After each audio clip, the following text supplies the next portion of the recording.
In what one mother has described as the most terrifying moment of her life, she accidentally locked her newborn in her hot car. Afraid for her baby's well-being, she immediately called 911, but she wasn't prepared for the dispatcher's response. Before we continue, please take some time to subscribe to Daily Dose, like, and share this video with your friends. Lacey Guyton was visiting her grandma when she experienced the scariest moment of her life, KCRA reported. The Michigan mom had put her 2-month-old baby, Raina, in her car seat, placed the infant's diaper bag in the car, and shut the door. She then walked around the car to her door, only to hear all the doors randomly lock.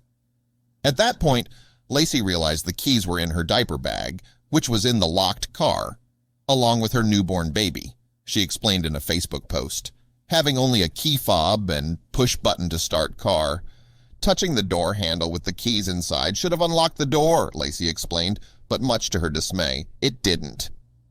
That's when the mom says her heart sank, and she had her grandma immediately call 911 while she grabbed a chunk of asphalt off the ground and started bashing it into the front passenger window of the car as hard as she could.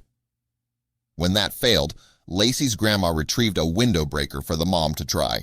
Unfortunately, all of her efforts were doing nothing, and the 911 operator's response only made the ordeal even worse. The 911 dispatcher told my grandma to call a tow company because they don't send anyone out to unlock cars or break windows, the mom recalled, but explained that she didn't have time to wait for a tow company because Raina was screaming and getting hotter in the car. Frustrated, Lacey called 911 again, telling the dispatcher again that her 2-month-old infant was locked in the hot car.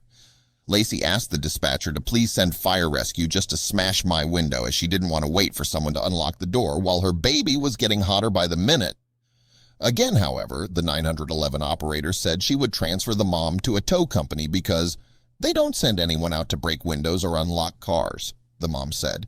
Not knowing what else to do, Lacey decided to ask the tow company to come while she kept trying to break the window. Unfortunately, as Lacey waited, things seemed to go from bad to worse rather quickly. I checked on Raina again real quick and saw she stopped crying and was starting to close her eyes, she recalled, explaining that she was unsure whether Raina was falling asleep or if she might be dying in the hot car. With her daughter's health in question and realizing that emergency rescue wasn't coming to save her baby, Lacey said she experienced the worst feeling in the world. Perhaps it was that feeling that finally gave the mother enough strength to save her daughter as Lacey ran to the rear window, giving it 2 hard hits with the window breaker. Finally, the glass shattered, allowing the mom to crawl into the vehicle and rescue her child, who was drenched in sweat, but thankfully started screaming when Lacey grabbed her. I never felt more relieved, she recalled. However, 911's response still left her unsettled, prompting her to speak out. According to Lacey, the tow company didn't arrive for another 12 minutes after she had already rescued Raina from the hot car and calmed her down, and Lacey believes if she had waited, it would have been too late. It was the most traumatic 15 minutes of my entire life, Lacey explained. She added that although they were so thankful Raina was okay, they were also extremely pissed that after calling 911 twice, while her daughter's life was on the line, a dispatcher who's been there for years still refused to send help. Waterford police called Lacey to apologize for what happened. It's a common sense issue, Chief Scott Underwood said. You call 911. You expect for somebody to come and give you some help, and we certainly should have gone and done that. We made a mistake and we need to fix that, he added, saying the dispatcher would face disciplinary action. As for the family, they just want to ensure nothing like this happens to anyone else who might also experience a malfunctioning key fob that causes a child to become trapped in a hot vehicle. It's the most helpless feeling to see your great-grandbaby in there crying and drenched in sweat, Grandmother Mary Riley said. We want this corrected.